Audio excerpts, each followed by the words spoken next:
All right. So my name is Rebecca Connolly, and we are visiting today with Professor Shaul Harel, who is coming to us from, are you in Tel Aviv today? Yes, in Ramat Gan. It's my home, There Ramat you Gan. go. And today we are going to be talking about my book, Hidden Yellow Stars, which you can pre-order it. Here's advanced copies. But we're also talking about Shaul's memoir, which was instrumental, as you can see, to my research, which is A Child Without Shadow. Now, Professor Harel is one of the hidden children from Belgium that Andrée, Geulen, and Ida Sterno helped to get to safety. So we are going to spend some time talking to him today about his experiences. So, Shaul, thank you for joining me today. Thank you very much. It's a We've been pleasure. talking for a long time. Yeah. So, first, tell me about what was your family situation as the Nazis came into Belgium? Okay, as my family moved from Poland, Warsaw, to Belgium in 1932, and the main reasons were anti-Semitism and bad economic situation. My family at that time included my father, Moshe, who remarried to my mother, Perla. My father had 3 children from his previous marriage. My older brother, Israel, which his name was Salek. My eldest sister was Tola. My younger brother was Marcel. And Regina was my youngest sister that they have in common. I was born in Brussels in 1937, and my father was manufacturing ties, but he was also a cantor at the synagogue. As the Nazis came to Belgium in 1940, there were approximately 60,000 Jews in Belgium. Mostly they were refugees from East Europe, but about 10,000 were Belgian citizens, mostly from Germany. And we can say that about 55% of the Jews survived the Holocaust, and there were about 10,000 children below the age of 13. These children, about 5,000, were killed in Auschwitz, and 2,000 were hidden privately, and about 3,000 were really hidden by the Belgian underground, the CDG, which is the Comité de Défense Juive in French. 26,000 Jews in 26 transports were sent from Mechelen. Mechelen is a town between Antwerp and Brussels, to Auschwitz. The few images that are engraved in my memory are that my father, the cantor, would wrap me in his talit during the prayers in the synagogue. And also another flashback that I have is my younger brother, Marcel, carrying me on his shoulder in the long corridors that we had in our house. As the youngest, I was the pride and the joy of the family, and I really had the first 4 years a happy, early, and loving childhood.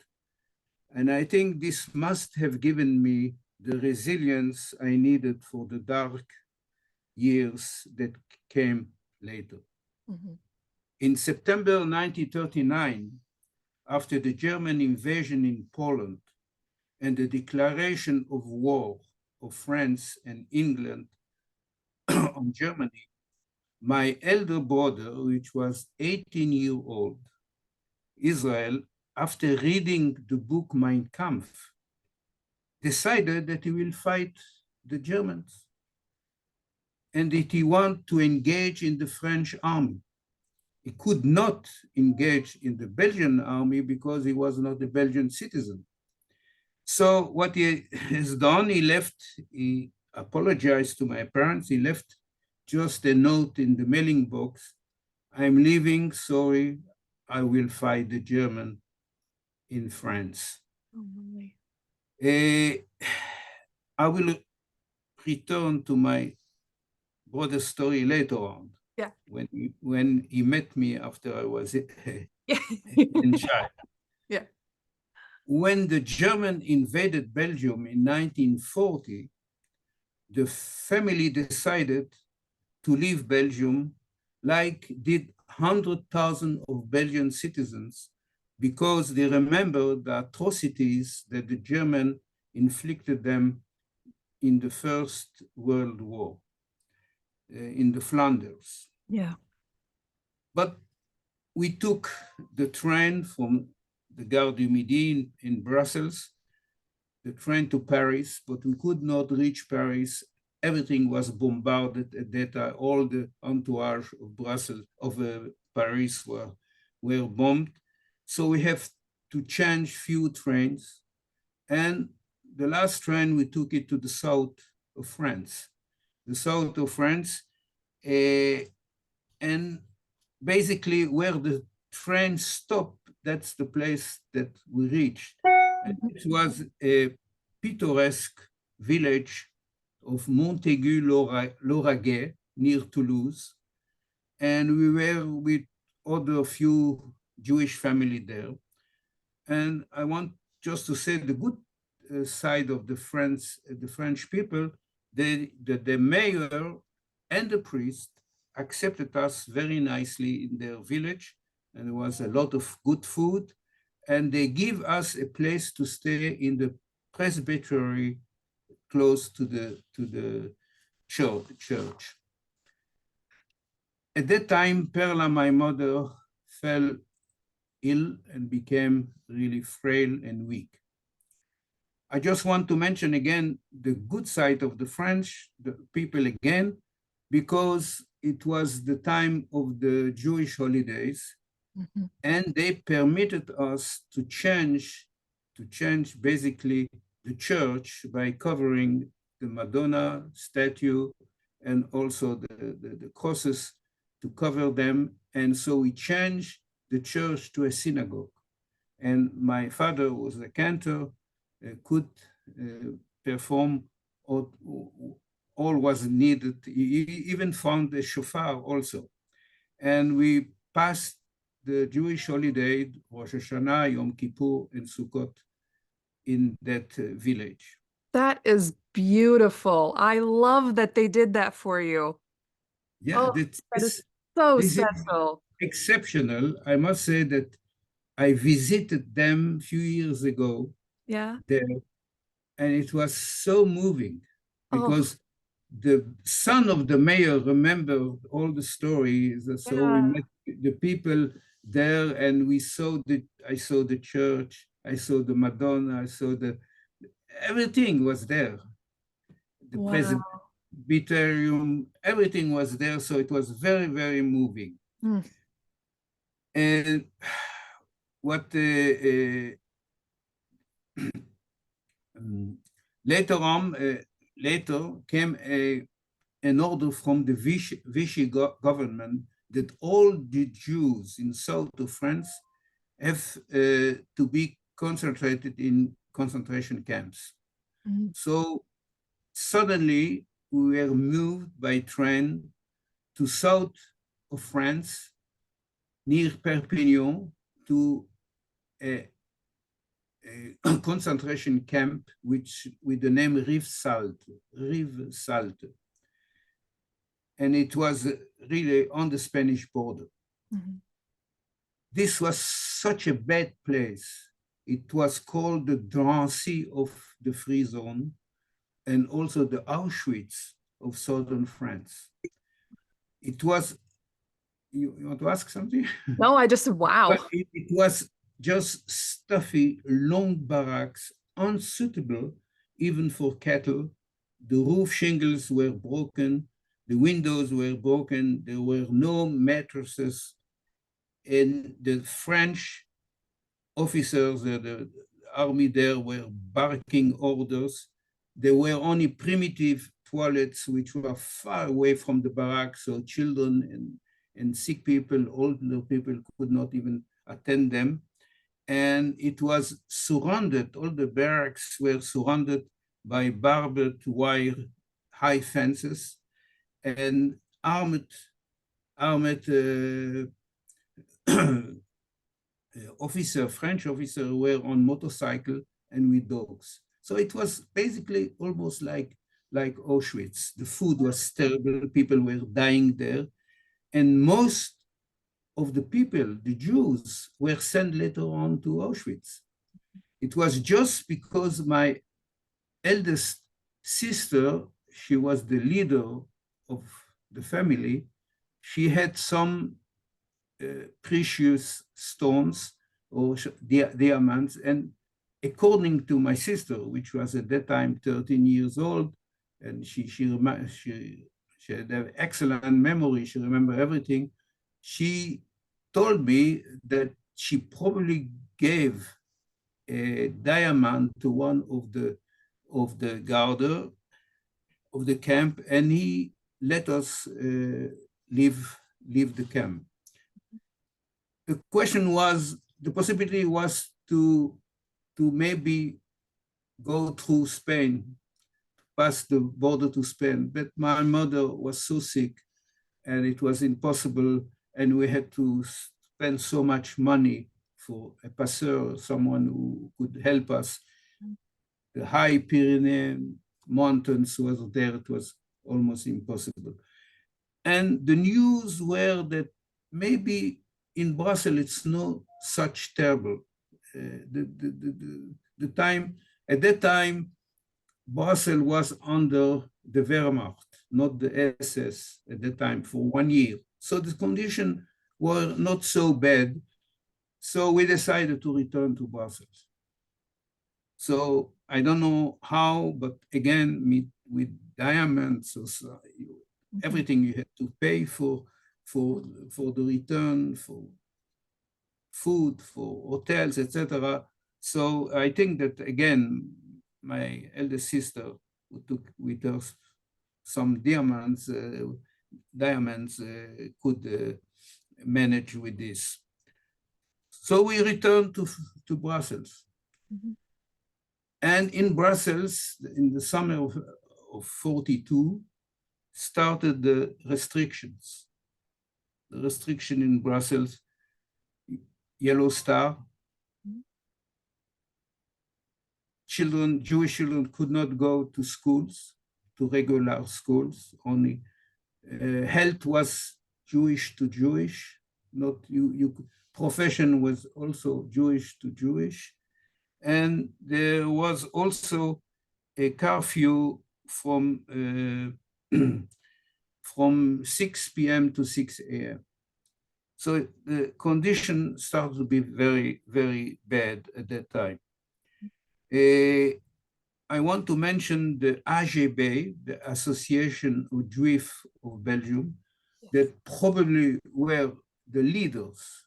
You remember this was the elite of the Jewish people in Belgium, mostly from Germany. Andrée Geulen told me all this, that they were cooperating with the Germans, and they were even giving more information than the German asked. They were given the exact address, the exact number of the apartment, of the floor.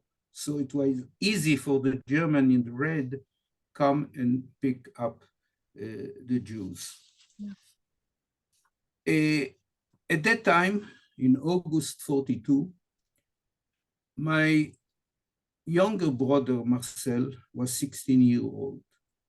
And he got a note from the AGB that he has to present himself to work in Germany. He was naive and thought that he's strong enough. I told my parents, I'm strong enough. I'm going to work and save you by working in Germany. Because that was the promise, wasn't it? That was the assumption for all of these people. My father told him, it's a trap. Yeah. This is a trap. Don't go, it's a trap. But next day, he left again a note in the mailbox, and he left. And he was the first transport to Auschwitz. My sister told me that they ran after to the Gare du Midi, to the station, train station, and they found a note that he himself, Marcel, my brother, a note that Marcel had thrown out of the train in the station. And they realized by this note that he knew already that it was a trap, and they are not going to work. They are going elsewhere in east of Europe. Yeah. And this was something that there were many young people on this transport, weren't there? Like this was something that they tried a lot. And it You worked know for who the young was in the people. same train? Who? Ziggy Hirsch. Oh. Ziggy Hirsch was in I will come back later on to him. He was in the same train. Mm. He was also a young guy because the German were after they were meaning really genocide. Mm-hmm. So they wanted to kill the next generation. So they were after the children and the youth. Mm-hmm. They were after the children and the youth. So, and they were obsessive on this, really obsessive. And these young So, people thinking they can save their families, and it's a trap.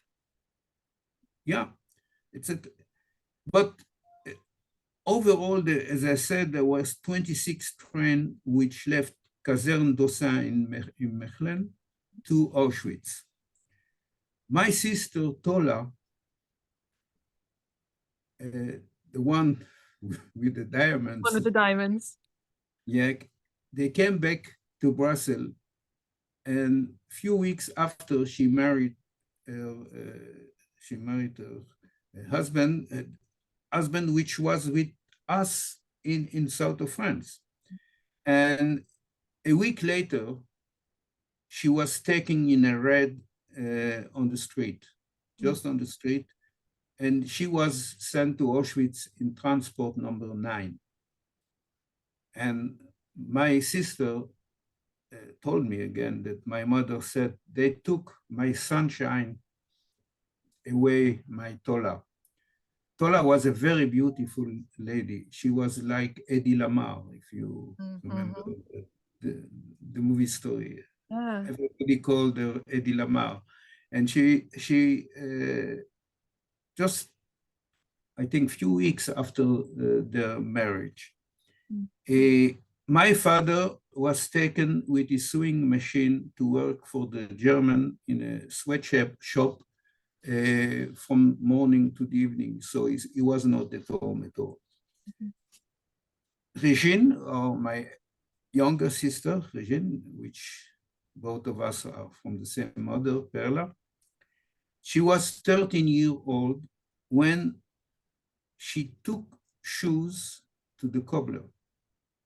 And at the outlet of the building, she saw that it's red, and the German barricaded old street and brutally were loading terrifying Jews on the trucks. So she immediately understood that we must do something. So she returned immediately, as quickly as she could, to our apartment.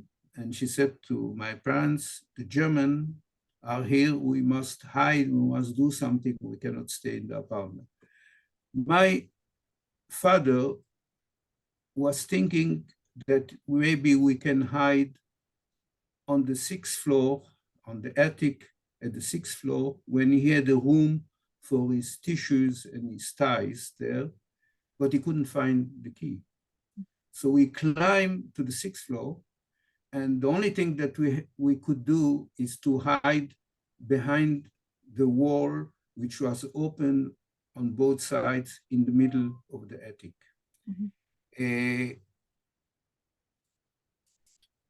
The Germans were bursting in the building, and I could, and this is until now even, I could hear the cries and really the cries of the lady.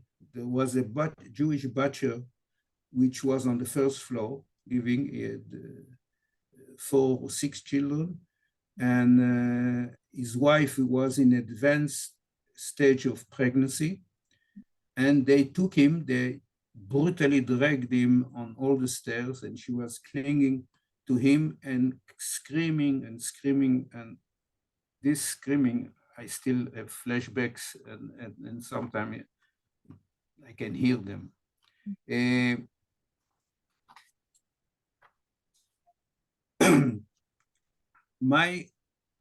We were hiding behind the wall, and we could, again, my sister had a very good memory.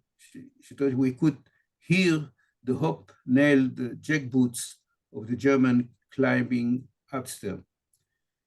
And so my father put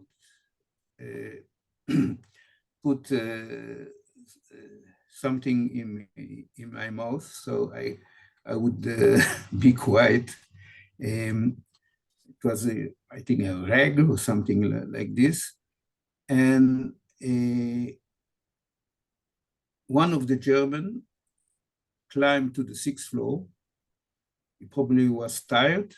He lighted up a cigarette and he leaned on the wall.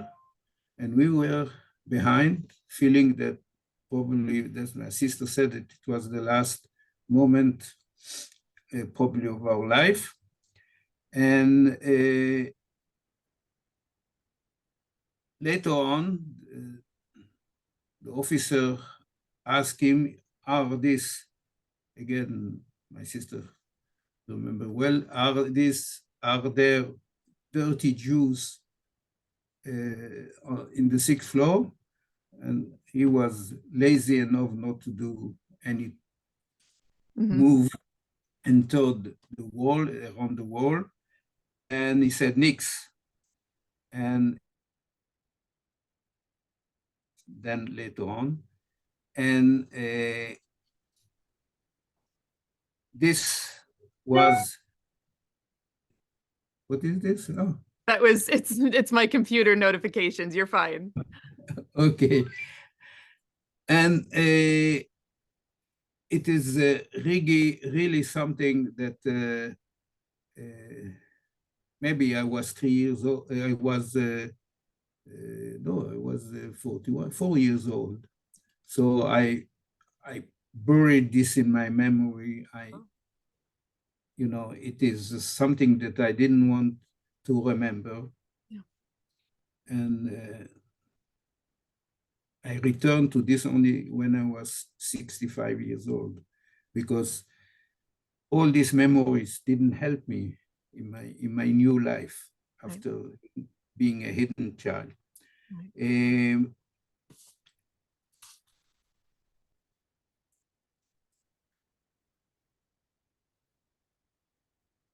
Now, as I said before, the Germans wanted to exterminate the next generation. So they were running after the children.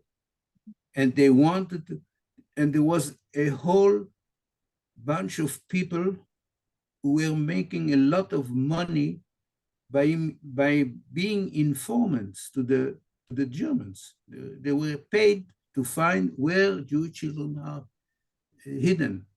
And they were taking them as immediately as they have. So they were also afraid that if the children will grow up, they will revenge for the murder of their parents. So, and as I said, it was a genocide that they were meaning.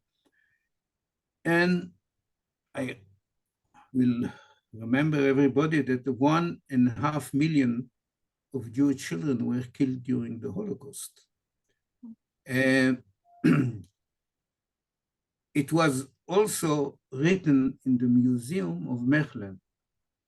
There was not one child below the age of 13 was sent to Mechelen to survive. So if I was not hidden, I wouldn't be able to speak with you. Right, right.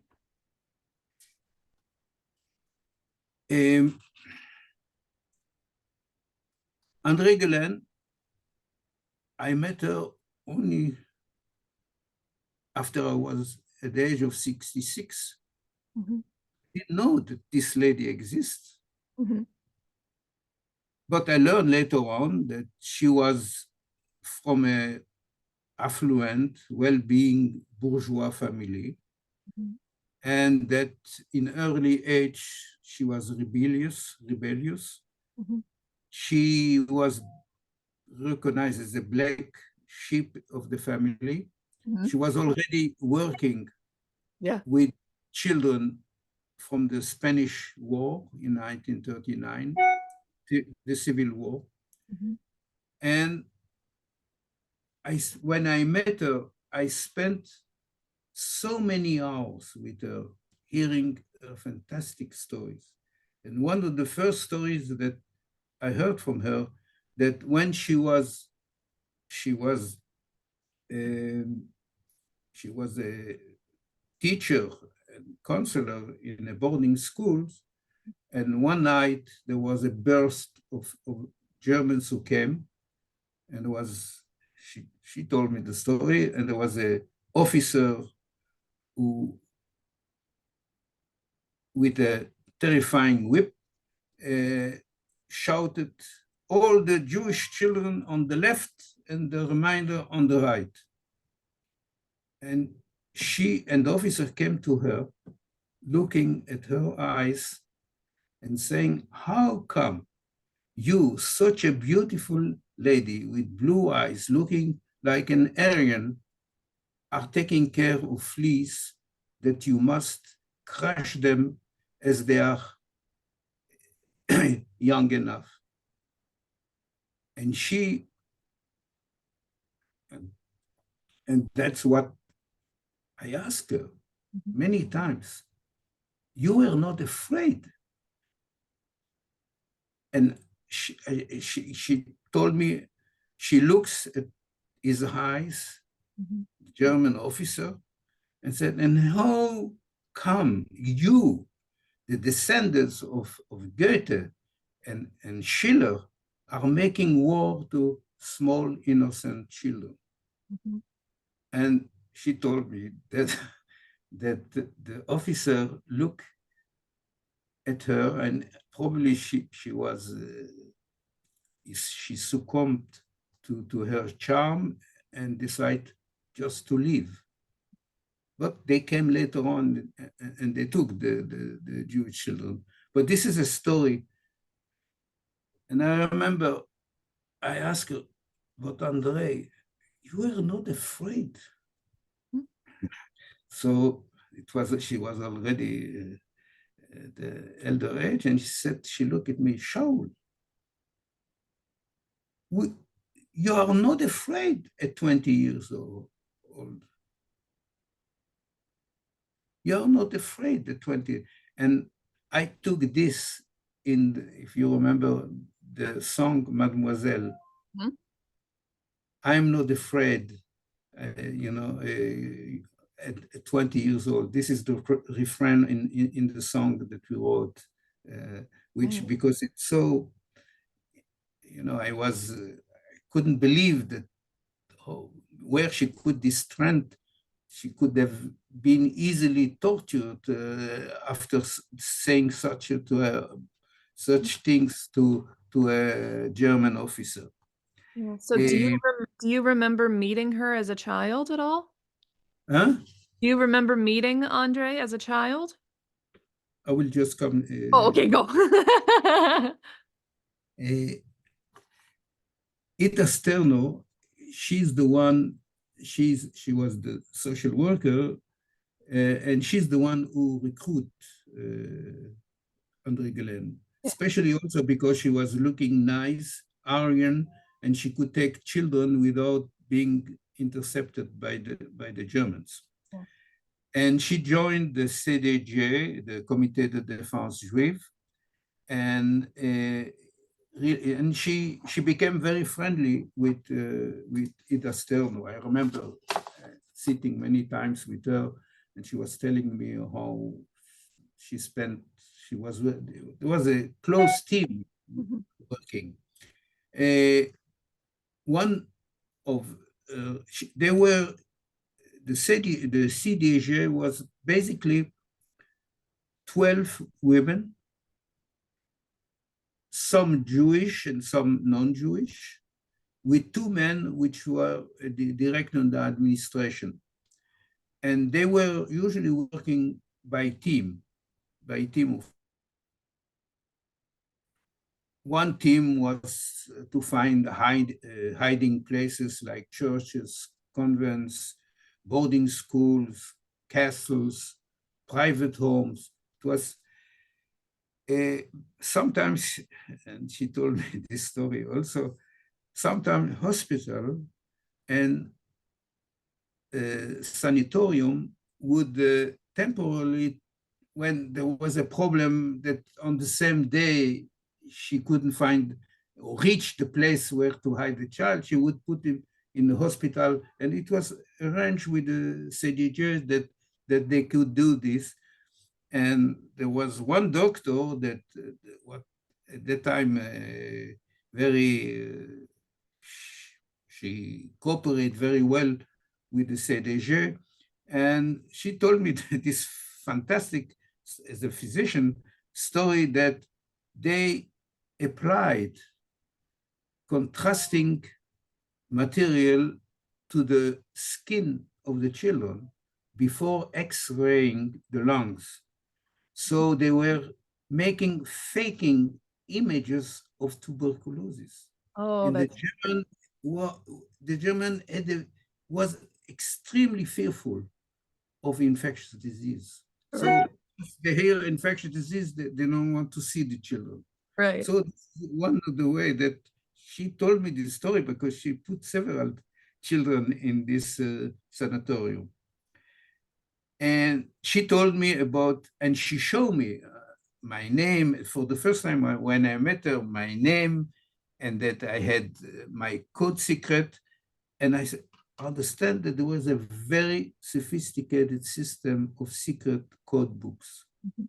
Children with the real name and the addresses, children with the secret code, children name and with the fake name with the secret code and the secret code of the hiding place. Five secret code books that the German had to find at least 3 in order to find the child. Mhm. So the code books were hidden in several places. One of the places was the apartment of Andrée Geulen and Ida Sterling. And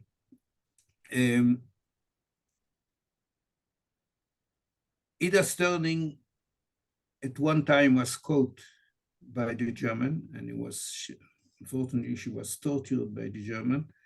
But Andrée knew that she has to do something, so she took with her another member of the underground, and they climbed through the window to their apartment and removed the secret code book from under the flooring, was on the flooring.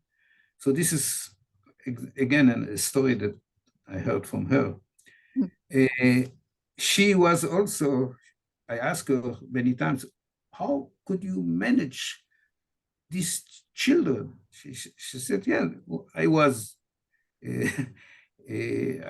she would take the children by train, sometimes 2 or 3 children with her. Mhm.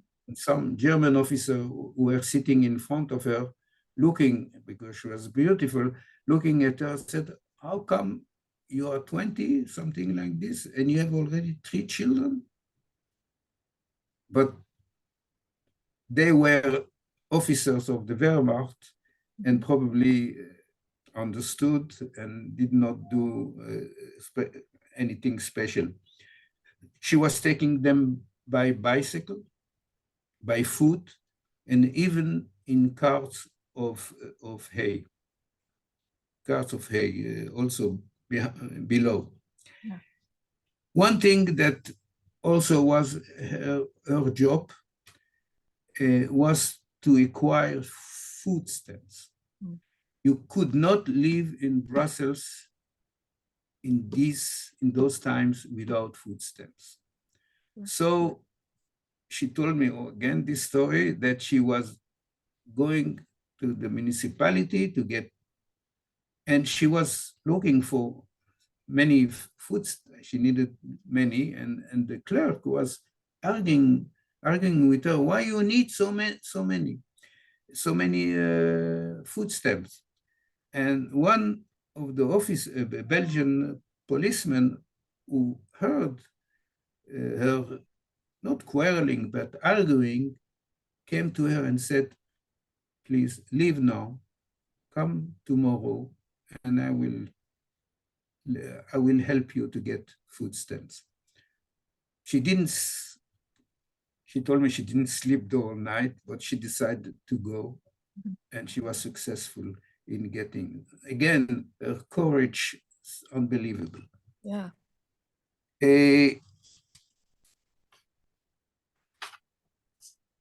Again, you ask me now, this again is my memory, the memory of my sister. Sure. Because I have repressed all this situation probably. Well, and you were so young. Huh? You were so little. You were so young. Yeah, but you know, my wife is telling me that she remembers things from the age of 4 or 5. I should remember something. But what my sister, Regina, told me that she came, no, the situation is that usually either Sterno or either Andrée Geulen were coming a day before and saying to the mother, please prepare a suitcase with a toy, with something inside. I'm coming tomorrow to take the child. And it was clear to the mother that she cannot, she will not be able to see the child again until the war is over. And many of the mothers understood at that time that there is no way to escape the Germans, the Jews. You know, there were raids every day in Brussels, all the Jews, everything was collapsed. So she knew that, but she agreed. She agreed that she gave the address, and that's what Regina told me, that my mother was crying, clinging at me, that Andrée Geulen was saying that she's taking me to the countryside to play with cute farm animals, and that she will come from time to time to tell her how I'm feeling, what I'm doing, but she will not be able to know the place, the hidden place, and not able to see me because it's too dangerous. And really, there were several mothers who came to visit, managed to find the hiding place, came to visit, and they went to Auschwitz with their children. So this was a rule from the CGA that was applied and this was what Andrée Geulen was telling me, that it was very clear to tell the mother that's the situation. But, you know, when I heard this story, I remember it was like the judgment of Solomon. Yes. That the mother was giving her child, knowing that just to save the child to a stranger, not knowing what will happen later. Mhm. So this situation, and therefore I say many times, there was a lot of heroism in the Shoah. The heroism of the upraising of the Warsaw ghetto, but nobody spoke so much about the heroism of the mothers. Yeah. The heroism of the mothers Right. for the hidden children who gave the most precious to them, to strangers, just to save them. Uh, so this was really, but I remember she told me also that if at that time she had children of her own, she wouldn't be able to, to manage her mission. Yeah. So this was also something that I just mentioned that in 1989, she got the title of Righteous Among the Nations. And during the 2007 International Conference in Jerusalem that I organized on the hidden children in Belgium, I managed that she was awarded the title of honorary citizenship of Israel. So this is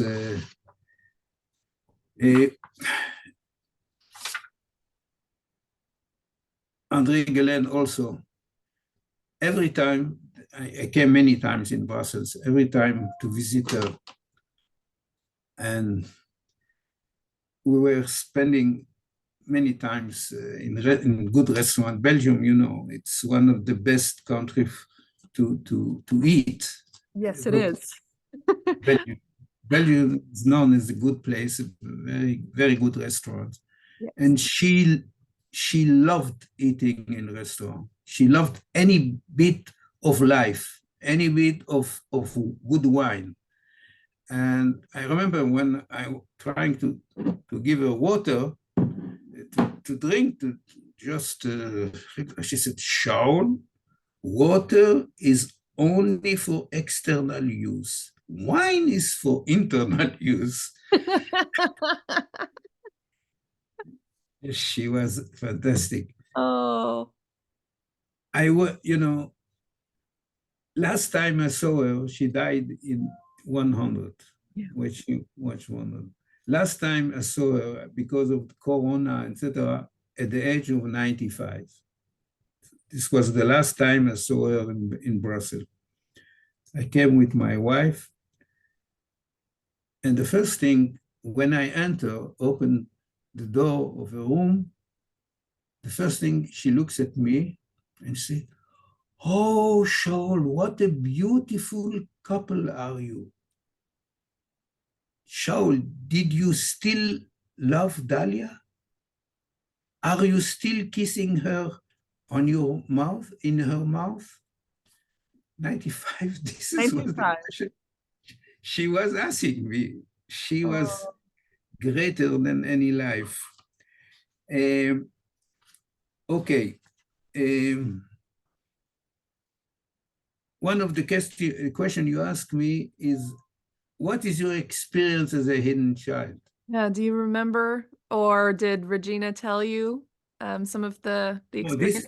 Some of this I remember. Oh, good. And also, but I just want to mention that, little, first it was my, people disappear from my life. Yeah. My older brother, then Marcel, then Tola, then my parents just disappeared. And when I was the first place that I was, it is, the real name is Madame Mertens. Mm.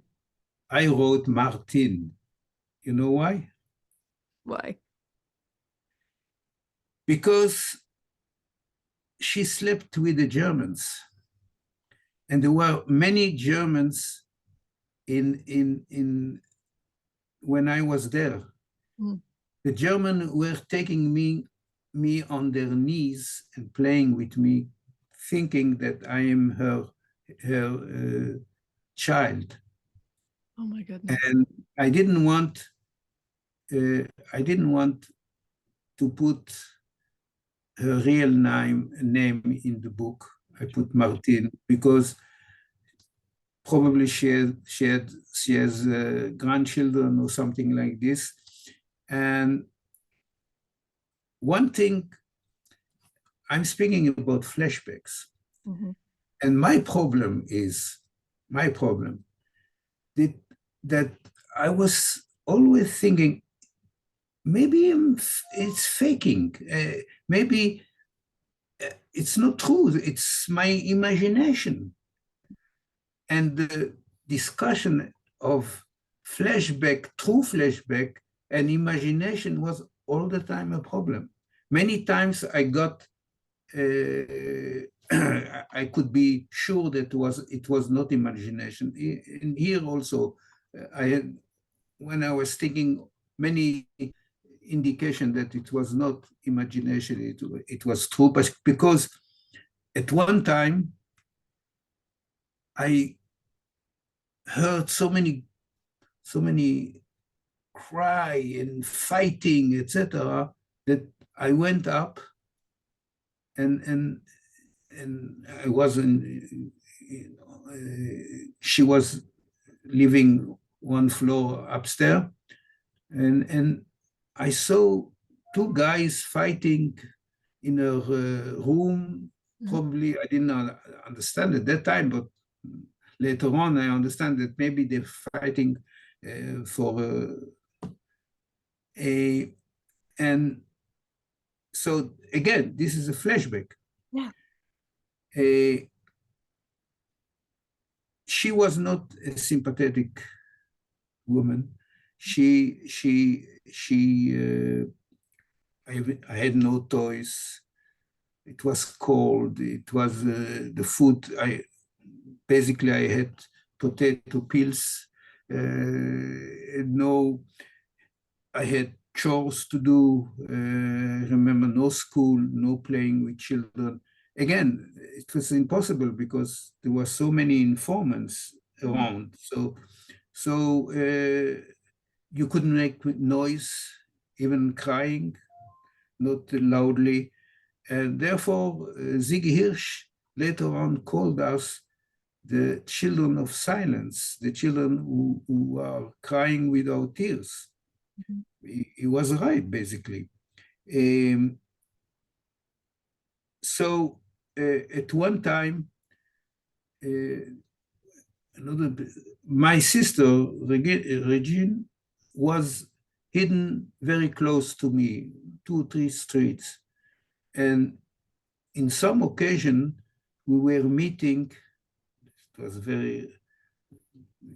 very special. We were meeting an intersection in the corner of the street. She was in a good family, and so she would bought me a candy or something. And one time she said herself, "It's crazy." She took me to a movie. Mhm. That time going to a movie during occupation was very dangerous. Mhm.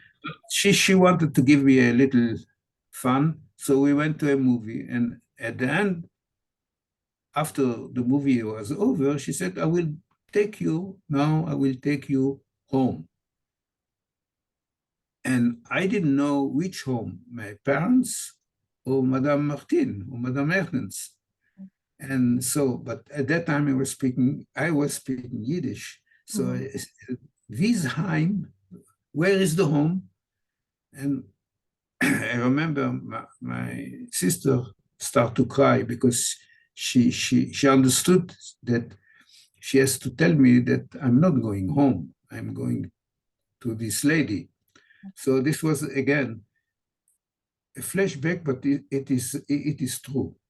Um, um, the second, probably the CJJ changed my hidden place because they realized there are too many Germans there around. So I was put in another family, which was a family, a strange, very strange family. This was in Rue de la Gouttière in Brussels, near the church. The lady was a very fleshy lady. Her name was Lucy Mary Deneve. Again, call this is information from Andrée Geulen in her books, because I don't, 65, I didn't remember her, I didn't remember that I was hidden, etc.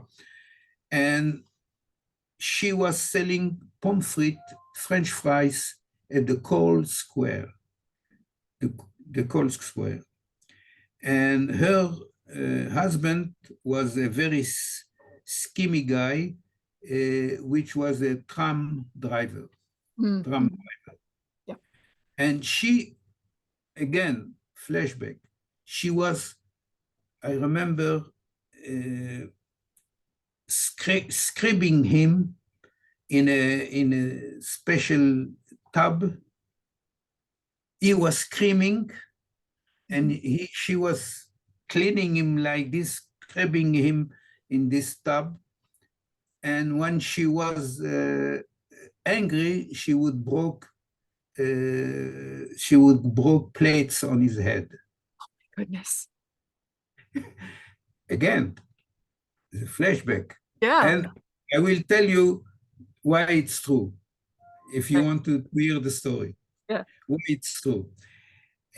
Because, but every week we would go to the church, and I was sometimes singing in the church in white clothes, and but relatively they were quite nice to me. I cannot. They were a strange couple, but with me they were relatively nice. The name where the family where I was this was her name, Deneve, but I was written in the book of Andrée Geulen as family Rullard.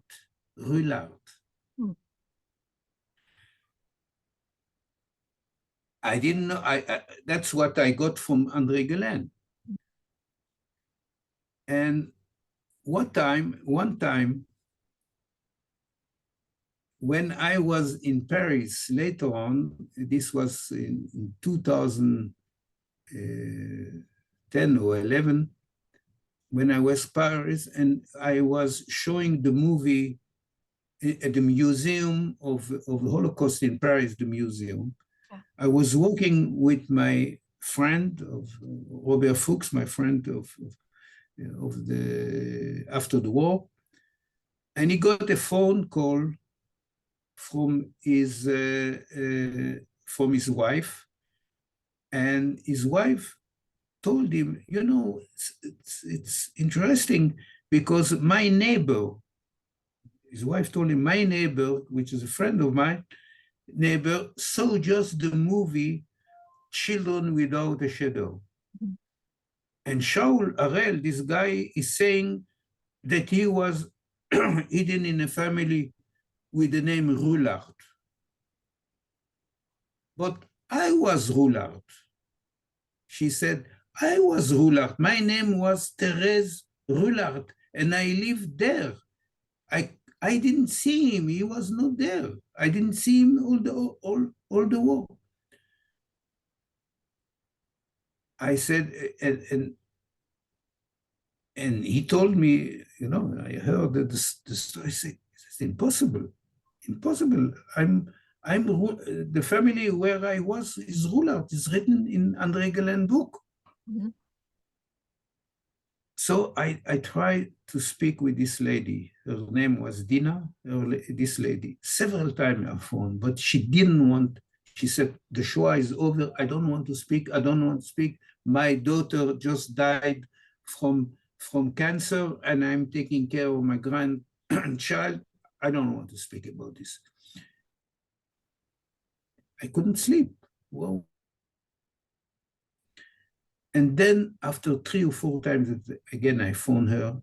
She said, okay, you seem like a good guy. I will tell you the story.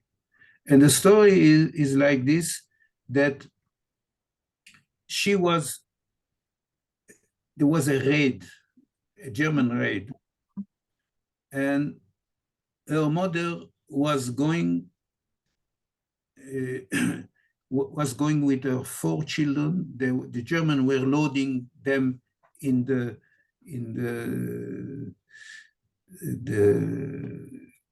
the trucks, and she was with her sister. She had a younger sister. She was 6 years at the time, and she had a 4 years younger sister, and she was walking with her like this to the truck. And one German officer who saw this understood what is going on, and he wanted to save the two children, push her to the trottoir, and said to a lady was there, just a lady was standing, and said, why don't you take care of your children? Don't let them in the middle of the street. But the little child, the 4-year-old little child, tore her hand from this lady, Dina, and she ran to her mother, and she went to Auschwitz and this Dina stayed with this lady, on the street, and the lady didn't know what to do, but she took this Dina 6-year-old home.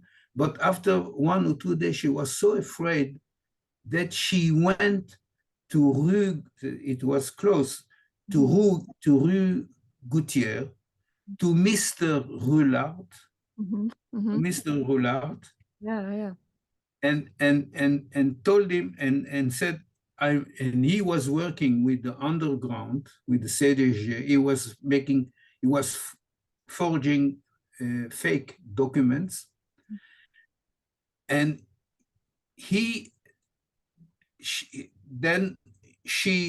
accepted her to keep there, and she became Thérèse Roulard, his name, Roulard. And what happened later is that the CDG came to Mr. Roulard and asked him to take me as a hidden child. So he said, I have already a hidden child. I cannot deal with 2. I had already do. But I will ask my neighbor downstairs, the Vanif, if they are ready to take a child and take care of him. So he went there and spoke with them, and the lady, Lucy, thought she was so afraid. She was so afraid, she said, I'm ready to take the child, but on your name. Okay. Okay. So I was Roulard, but with the Neve. With the Neve. I didn't meet Dina because we were not. Yeah, you weren't in the same house. I mean. No, so this is the story. And she said to me, and that's why I said that it's not regular flashback or imagination, but he said to me, I know very well, I was hearing all the time loud arguments between in this couple, and this lady was selling French fries. She was, so the story was true. Oh, wow. That's amazing. Huh? That's amazing. Now we came to the life after the war. After the war, what was your life like after the war, when you no longer had to be hidden? No, I was hidden after this. Yes. In a convent for half a year. Half a year. Near Leuven. Okay. And here I came, I was there in the coven, and I was sick. I had a skin problem. So I was in the hospital Saint-Pierre in Belgium. And one day, the nurse came and said to me, your brother is here to see you. And I'm telling her, I have no brother. I have no brother. Was he my brother? Suddenly, a man came in with British paratrooper uniform with medals, and he's my brother. And then I he took me out of the convent and put me in This is the a brother Israel, yes? Your Israel. oldest? Yes, yes. So his story was his story, which is a book. I tell you, is a book. Okay. His story is that he was taken prisoner at the Maginot Line with the French army. Mhm. He is he managed. He was internated in a in a prisoner camp in the north of Germany. He ran away three times, and the third time he succeeded with the help of the French underground to reach through the Pyrenees, what I should have done to Spain, and from Spain to Gibraltar. In Gibraltar, he was taken so-called prisoner by the British army, who thought because he was running away from a German camp that he's maybe a spy, and he was interrogated very seriously during 2 months. And when they realized that he is a Jew and not a spy, and he fought really in the French army, they sent him to London. In London, he engaged himself. He didn't have to do it because he was prisoner already. Right. In the paratrooper, he became an officer in the British paratrooper. He jumped after the lines in Normandy. Mm. Normandy, Mm.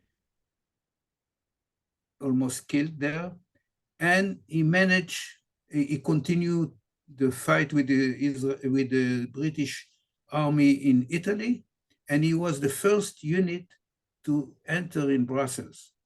Oh, And when he wow. entered in Brussels, he started to see about his family, and then he realized my parents, and then I had an uncle also there, and he found my sister, and through this he went to the CDJ, and to the secret code, he found me in the convent, and from the convent in the hospital. Wow. Oh, that's amazing. So he wrote, and to continue just this, Yeah. he went to London and he studied, because he was allowed by the British Army to study in the university. He studied economy. And in 1948, when the War of Independence started in Israel, he went to Israel to engage himself in the Israeli army, and he was severely wounded near Jerusalem. Mm. So he, in Jerusalem, he wrote, he wrote his book. He wrote a book in English. Oh, And I think I would love to give this to, let us say, a company or anyone. This book need editing. sure. He wrote it, he was speaking very good English. He was British English. Yeah. But he wrote the book, and I thought one of my mission was because his story is fantastic, is with a lot of humor and stories of moving from one side to other. 3 times he ran away, etc. And he's the one who read Mein Kampf and went to. So it's a fantastic story of heroism, of the Jewish soldier heroism. And if I would find a house, a company who would take this book and take, and I think it will be very nice. If maybe I can send you a copy of his book I that he wrote in love that. English. Huh? I would love that. It's because it's I think it's a fantastic document. Mm-hmm. So then I was in. He put me in Lan. Lan was a village for orphans after the war, hidden children, most of them. And Lan is very special because there I met a true rare educator, which himself is a survivor of Auschwitz. You know, as I said, he was in the first with my brother, but he survived. He survived. And he was, I called him a Tarzan of 20 years old. If you see, you can see the picture in my book also. Yeah. And at the age of 20, because he was saved. I don't know if so many stories. My brother, one of the time when I was in Brussels and I visited the museum, the Jewish museum in Mechelen, of the Holocaust. Yes. I found the diary of the right hand of Mengele, which Johann Paulus Kremer, Professor Johann Paulus Kremer. He was a doctor in Auschwitz. And he was making research, especially on prisoners with severe exhaustion and starvation. And he would take biopsies of internal organs when before a prisoner, in his worst state before dying, he would kill the prisoner with phenol injection. Why I know this? Because I read his diary. Sure. He wrote every day in Auschwitz what he has done, every day. So I found it translated in Hebrew. And because in 2003, when I decided to come back to my past, I was 66 years at that time. And I was, at that time, the president of the International Society of Pediatric Neurology. And I was invited by the Polish Society of Pediatric Neurology to give a lecture, an opening lecture. So I suddenly said to him, I would come if you also organize for me a visit in Auschwitz at the time. This was in 2003. And so they organized. And I was so moved and impressed that I asked the lady who is guiding us if she would be kind enough to go to the documentation center and look if there is anything about Hillsberg. Hillsberg was my previous name. And she came back with 2 documents of death. One of Marcel and one of my father. Well, basically Marcel. And the reason for the death was exhaustion, severe exhaustion in German. And the name, the doctor who signed it is Professor Johann Paulus Kremer. Oh my goodness. Okay, so why I was looking for this, because I found a death certificate in Auschwitz. Nobody gave a death certificate in regular people because they were dying without certificate of death. Only the people who went through documentation and through experiments, etc., have documents.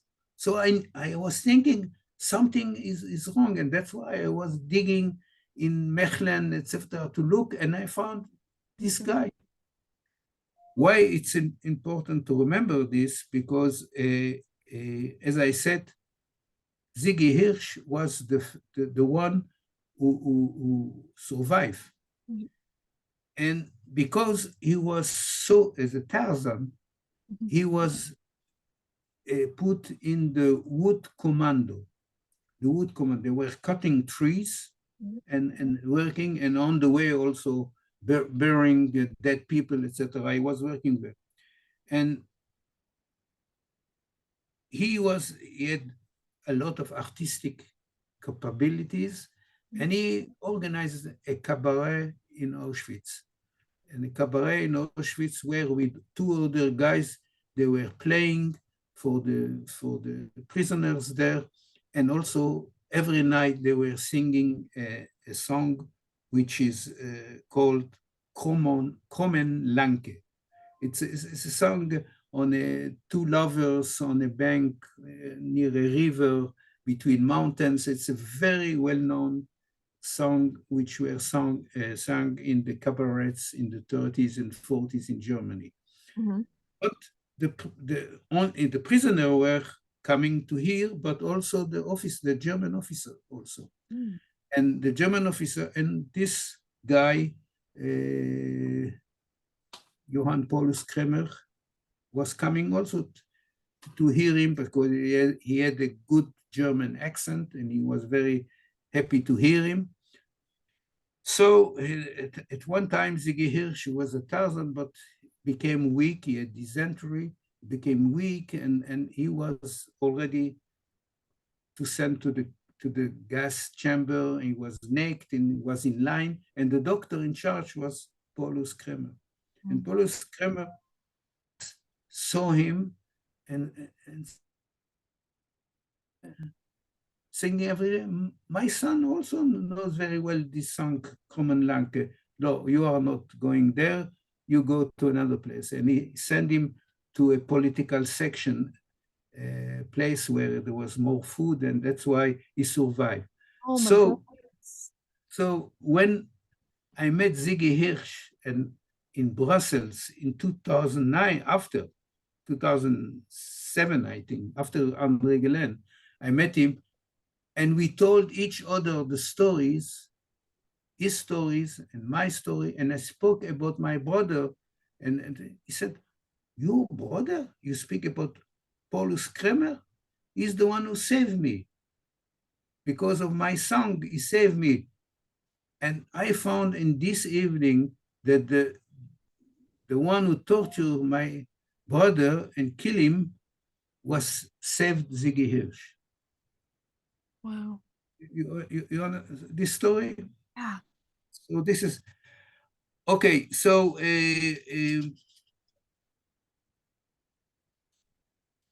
basically, because he had this artistic, I called him the man who returned me my smile. Because we were doing, he had no theories, he didn't learn psychology, he was just a guy who was playing with us, telling stories, artistic. We do cinema, theater together. He was going to movies and telling us the stories. We had not any nightmares anymore. We were laughing and like normal children with him. And that's why I call him, he put me back a smile on my face, the man who put it. And today he's 98. I'm seeing also when Andrée Geulen, Ziggy Hirsch. Yeah. So, and we, both of us, love to eat. We still drink wine together, Andrée Geulen, Ziggy Hirsch. And during several years, every year when I came to Brussels, it was a meeting of all the friends of Shaul Harel. We go to good restaurants, we drink a lot. And what Andrée Geulen liked the best, and also, is the Jewish jokes that Ziggy Hirsch is telling. He is an artist. You are rolling down Right. laughter. So, okay. Oh. So I learned, this is for me, I learned from him that you should reach children with toys, with just with play. So I learned really from him. And when I became pediatrician, my bag is full of toys. Mhm. I went over all the during my traveling. My wife was telling me, not again another toy store. I was looking for toys which are, make children to to laugh, or who are really challenging and surprising, with making noise, playing, speaking, etc. And my bag is full of toys, really. And I'm playing with them on the floor, etc. And when I know that I've done my best examination, or I succeed, it's when I finished my examination and the child said to the mother, "Look, you told me that we were going to a doctor. All he has done for me is to play with me. This is no deal, a big deal. It's no serious." Yeah. Then I realized that I've done my job. Oh, I love that. Um, from this boarding house, I went to another, which is called, was a place I spent, I think, 3 or 4 years there, 3 years at least. And I had a fantastic teacher there, Monsieur Francais, that I remember. Why I remember him? Because, I started to read and write only at the age of 9. Mm. His class was, the first row was first year, the second row, second year, the third row, third year, and the 4 year, 4 year. So I moved every 3 months. 3 months, I finished my first grade. Next 3 months, my second grade. At the end of the year, I was in the fourth grade already. And he was so impressed by me that we became really friends. And I came 50 years after to visit him in Belgium. And he said that it was the best time of his life to see me. Then from there, I went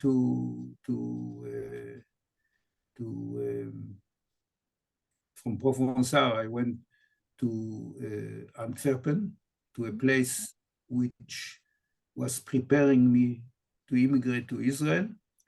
And why? Because I had my brother already in Israel, and my daughter found a soldier of the Israeli army in Brussels, and they became in love, and he took her to Israel. So I have already 2 members of my family in Israel. So I was sent also to Israel. So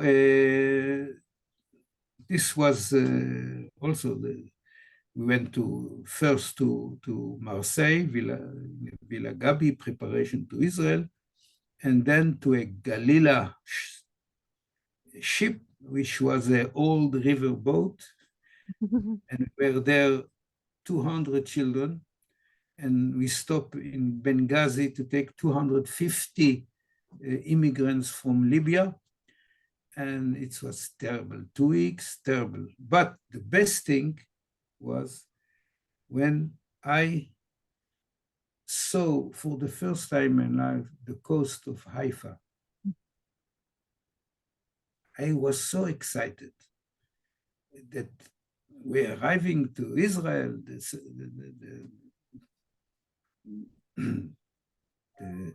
Bible land, etc. Yeah.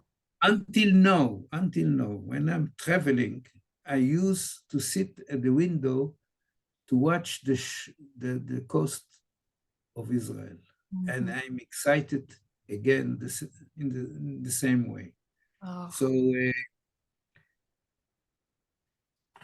I love that. okay, I will end with, I think this I would like, because this is what prompted you to write Yeah. your memoir, Yeah. and what are some lessons you learned from Ida Sterno and Andrée Geulen. Yes. And with this, I think I will finish. Okay, perfect. Most of my memories were erased from my mind, and I was left only with flashbacks. The ability to repress my memories allowed me to build up a new life. I was not able. Survival for me is not just resilience, but also the ability to learn to live. I must admit that entire chapters were deleted from my childhood. More than 5,000 children in Belgium were murdered by the Nazis, and some of the survivors were not resilient and found life hard to navigate later on. And I think what a loss for the families and for the society. Now, as an expert in child development, I always emphasize the importance of early childhood and the neurobiological principle of continuous and cumulative damage to the brain. The more children suffer at an earlier age from sequential damage, the lower their chance for recovering, especially when the environment continues to be traumatic and harmful.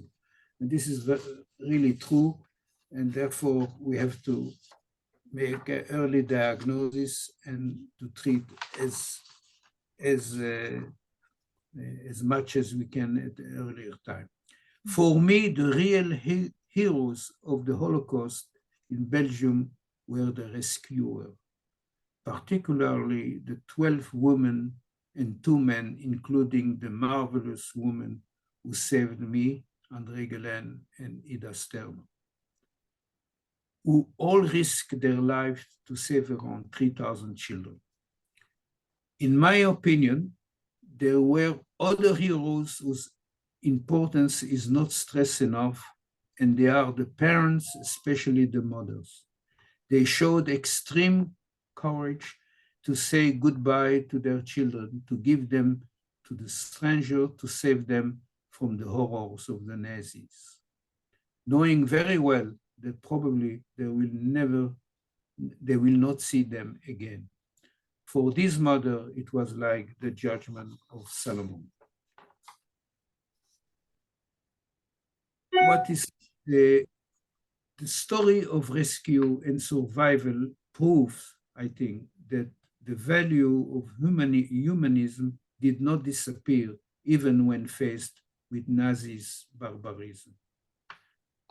The books, my book and your book, expressed and emphasized universal message, as even today, the world is full with children who are suffering from cumulative damage caused by terrorism, bombing, shelling, hunger, fear, and loss of close family members. It is crucial to make sure that first they will survive and recover without suffering from physical and emotional mental damage for the rest of their lives. Even today, there are people who are denying the Shoah. In 10, 15 years, there will be nobody alive to tell their stories themselves. There will be journalists, historians, cineasts, but everybody, by his point of view, is side of the story. Therefore, these books are historical documents of real importance and values. For me, living in Israel and creating here a loving family is the answer to the Nazi plot to wipe out the Jewish people. These books convey a universal message of resilience, optimism, and hope. If these books can lead young people to fulfill their dreams against all odds, that's good and good for me, enough for me. Yeah. Oh, that was just perfect. Thank you so much, Shaul. So for everybody that's watching it later, remember Shaul's book, A Child Without Shadow. Look at all of my notes, and there's more inside. Fantastic read. I could not have written Hidden Yellow Stars without Shaul's Oh, book. hidden. Oh, wow, wow, wow, wow. No, I see this.